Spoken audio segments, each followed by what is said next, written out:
Greetings, everybody. Thetymix here. Welcome back to AI War 2. We're going to continue this standard traditional difficulty run by continuing our efforts to reshape the galaxy. I've done a bit of a long think on it, and I've identified my next target. Before I get to that, there was an interesting discussion on Discord with one of the developers that shed some light on why certain enemy actions are of the strength that they are. And it's not something that's super obvious on the surface. I want to talk about that a bit. Every second of the game, the AI gets points that it'll invest in various different containers, if you will, various different categories. It's just like if you were to make out a financial budget for your personal expenses. Works kind of the same way.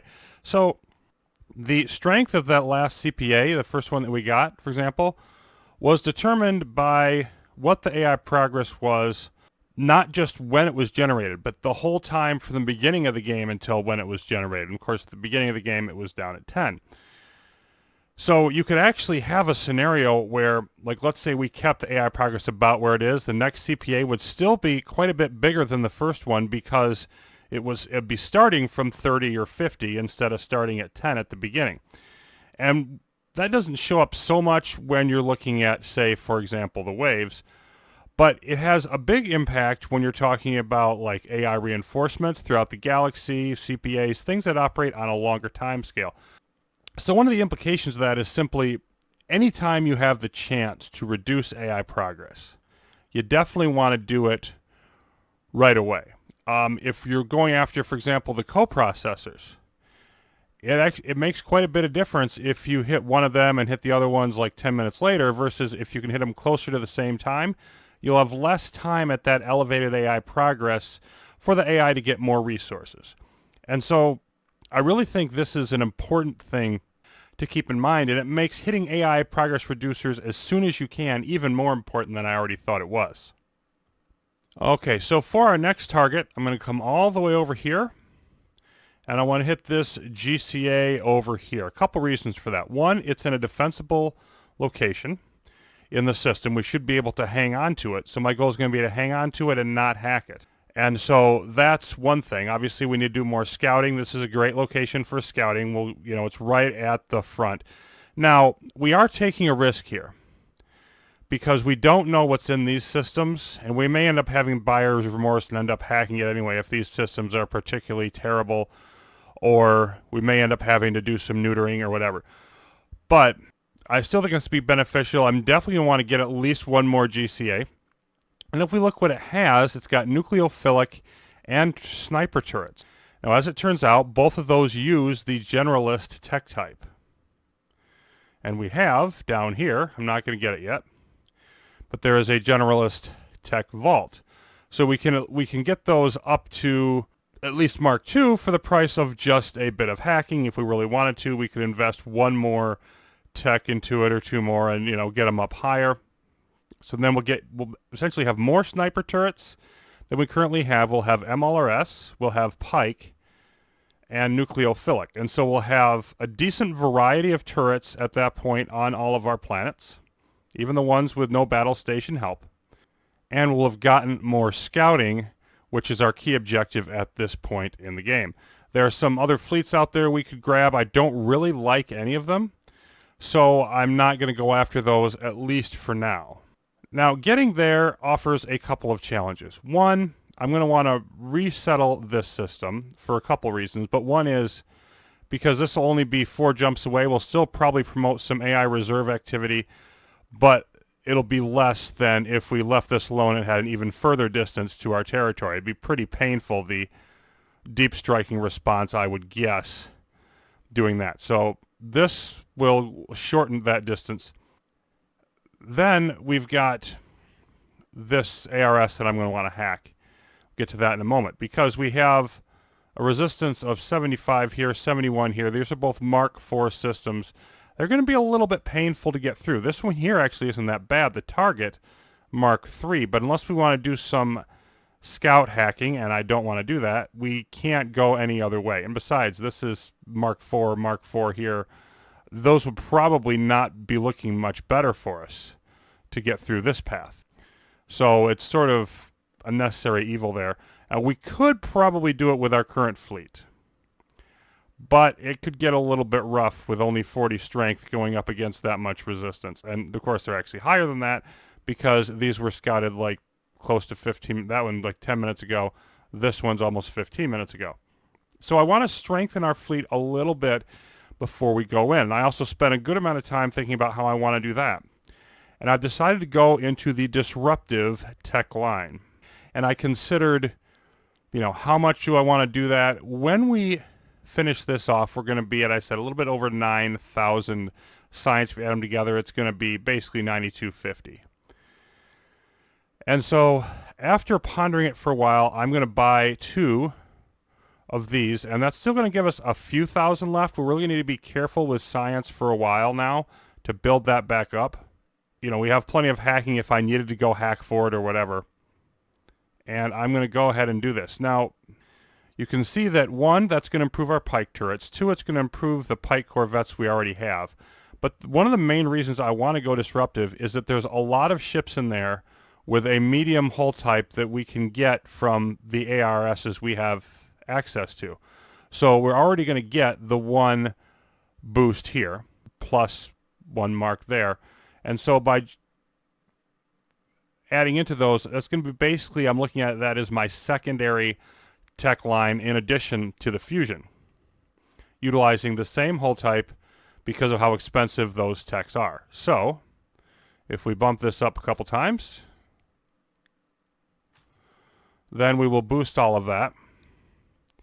And if we look at our fleets, we can see that we're now going to be boosting up to 80 of the pike corvettes. Now I'm going to move these. I'm going to build a new custom fleet, and I'm going to move all of the disruptive things into that fleet so that this short-range strike still has all of the other types. Now we want to fill out that fleet a little bit more. Once we get over here, we have the agravic pods, which I'm going to grab. They're a cloaked ship, really good against high energy or high engine power ships. And so we're going to grab some of those. There are other options here, but that's the one we're going to get because they are medium hull disruptives. Then over here, we could get agravic pods, but we also have a group of pike corvettes, about the same amount. So I'm going to grab those here and then get the agravic pods elsewhere. So we'll have 2 nice, strong groups of the pike corvettes. And then there was one more. I want to say it was here. No, it was this one over here. Yeah, the parasitic pike corvettes. And that's the other reason why I'm coming back to this system. And so there's not a huge amount of them, but the parasitic ships tend to have smaller numbers because of how strong they are in turning zombies. But again, medium disruptive. And in general, there's still a lot of tweaking going on in the meta, like I've said. But in general, pike corvettes are considered to be a pretty strong overall ship. They have bonuses against ships with high hull health, and they're bonuses against heavily armored ships. So they got a couple different things working for them. Generally considered a fairly strong strike craft. So essentially what I'm doing is I'm upgrading the disruptive technology, and then I'm grabbing 3 more ship lines on my way out here, 2 of them before I get there, and then a 3rd one in this system to pound my way through, so that our fleet will be stronger by the time we get there, but we still should have, a decent amount of hacking left, because these ARS hacks don't cost that much. And so I'm going to put all of that into action, and then we'll sort of resurface once we've gotten our target system.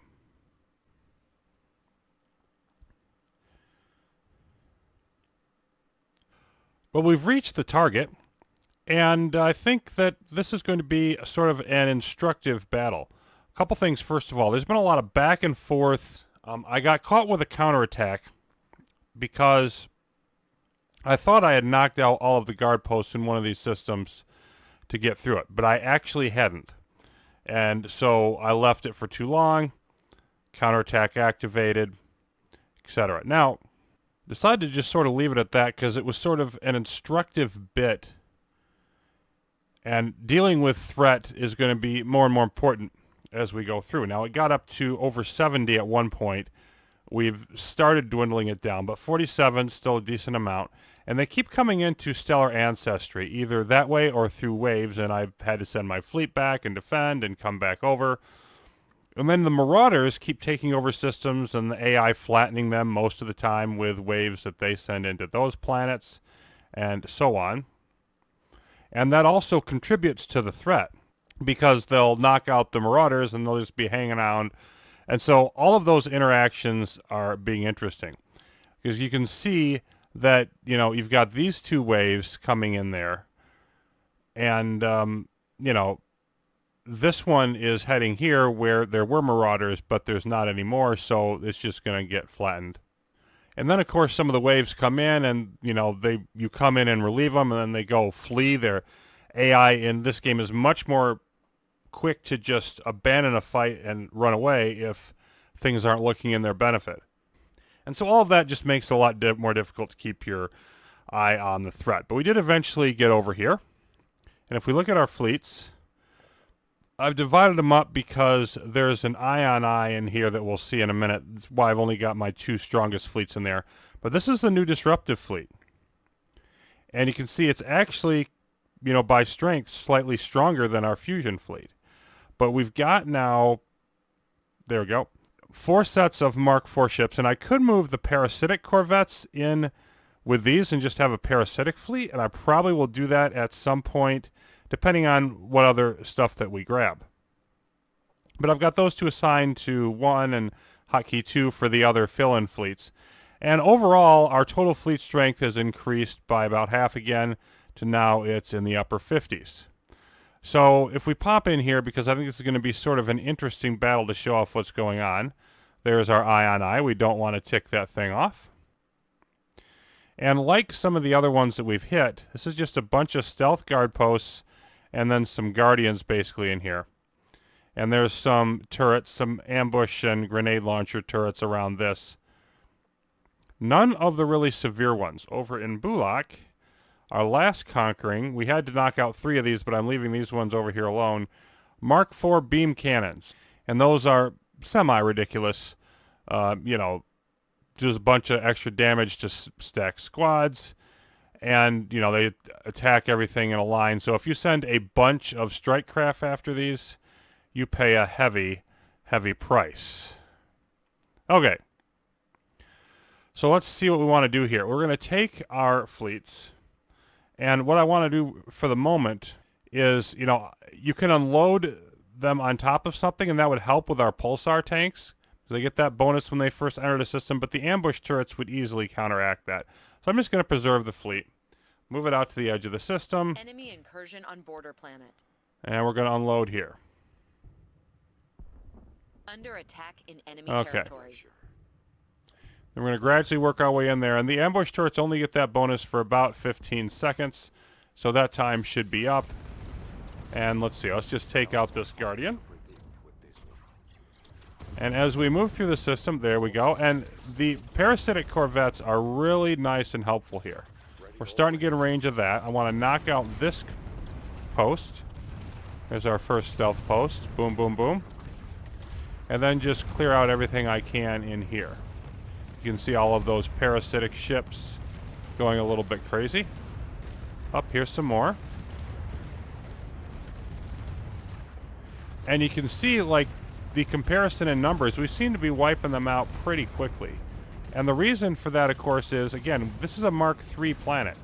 So even though they've got quite a bit of numbers to challenge us with, our forces are equal, if not better. Plus we've got, in neighboring system, of course, we've got our support fleet there helping out with everything, and we're turning the parasites against them. And you combine with all that together, and oh, well, okay, here's some more over here. And we just got to basically find all the stealth guard posts. But we can just clean through this very, very quickly. Now, just to sort of consider one other thing. We just got to go around and try to find all the different guard posts. But might be asking why I'm even keeping these systems up, and I definitely want to get rid of Stellar Ancestry eventually. But the reason I don't want to do it now is because we may, when we take out the rest of this system in here, we may get to a point where when we scout out, it might give us more information this way. So I'm trying to keep my systems towards the front lines, free of enemy interference, so I can see what else we're going to find out here. And then I just need to clean up in this system now, just a few more stealth guard posts to go, and we will be in business.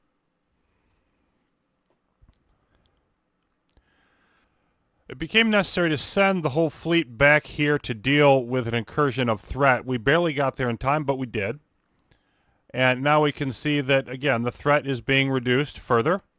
They've still got a healthy hunter fleet, but we're knocking it down, and hopefully we're not going to push it back up anytime soon. So we got some more scouting done, 7 more planets to be precise, and we found some very interesting things. One, here is the instigator on Valais that's been operating for like half of forever, and indeed it has been boosting the AI wave budget by 6.9% of a wave every 60 seconds. This base has had its ability trigger 157 times.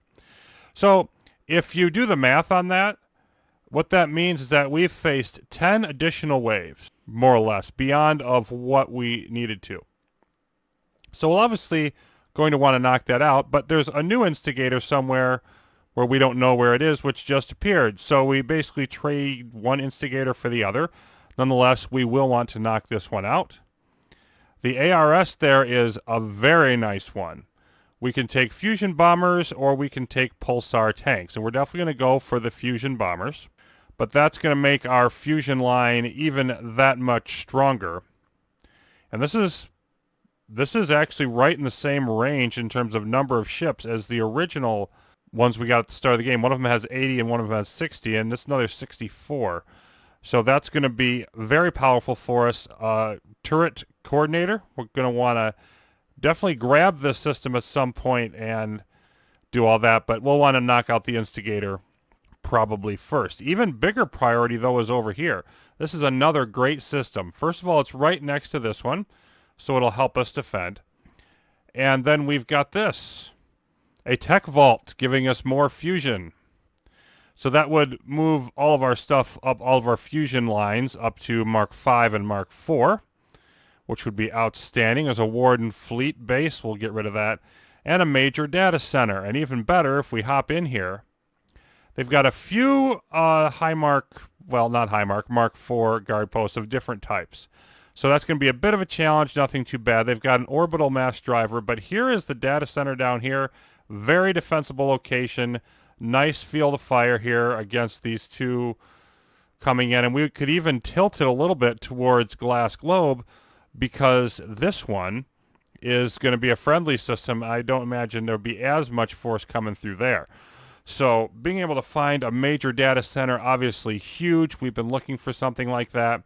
Now our AI progress would boost up to 97 if we just take it now, but that's still under the next mark level increase. And then we would be able to knock it down below the floor. You know, the floor will be around 50 at most. Once we take this down, we'll be able to knock it down there. So that's an excellent find. Snowball here, we got a battle station, a second coprocessor. Want to keep an eye on that. I don't see us going in there anytime soon. You can see it's pretty strong. We may want to go in and neuter that one pretty soon. But Mark IV is... It can be handled. And that's the only system, really. That and Bulak now is all we have to defend against in here. Haven't put up the turrets yet. We'll do that soon. And if we keep moving down, we found the super terminal and a metabolic citadel, but only the pike turrets are really going to be good for us. I'm probably not going to take that citadel.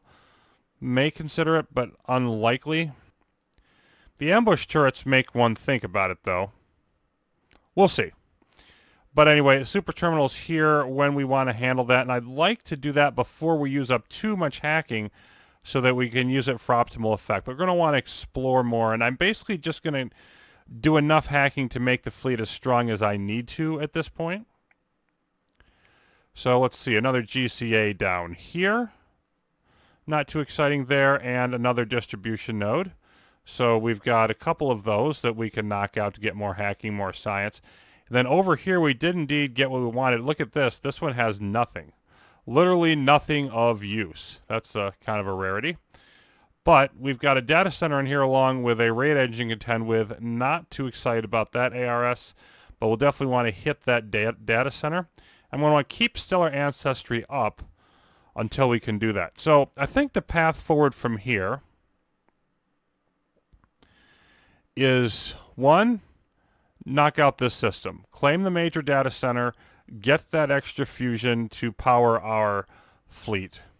And then sort of back off on the hacking, I think, for a while. Then we're going to want to go in here and knock out this instigator. Claim the coordinator eventually. I'll probably just take the system and then I can maybe hack the coordinator.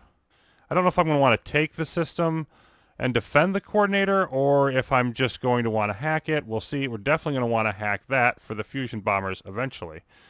And then go get that other data center. But for sure, at least, this is going to be another conquest, give us more exploration. And once we get that, that should put us up to about halfway explored in the galaxy. So this was a very, very productive journey out here. Starting to narrow a few things down, got a couple more options to keep our AI progress down to a reasonable level and explore further out. So I'll be working on all that. And when we return next time, we'll be taking a look at what the new situation is and where we can go from here. Thanks for watching, everybody. This run is starting to heat up a little bit now. And I'm curious to see what exactly the distribution is in the rest of the galaxy. More of that coming up soon on AI War 2.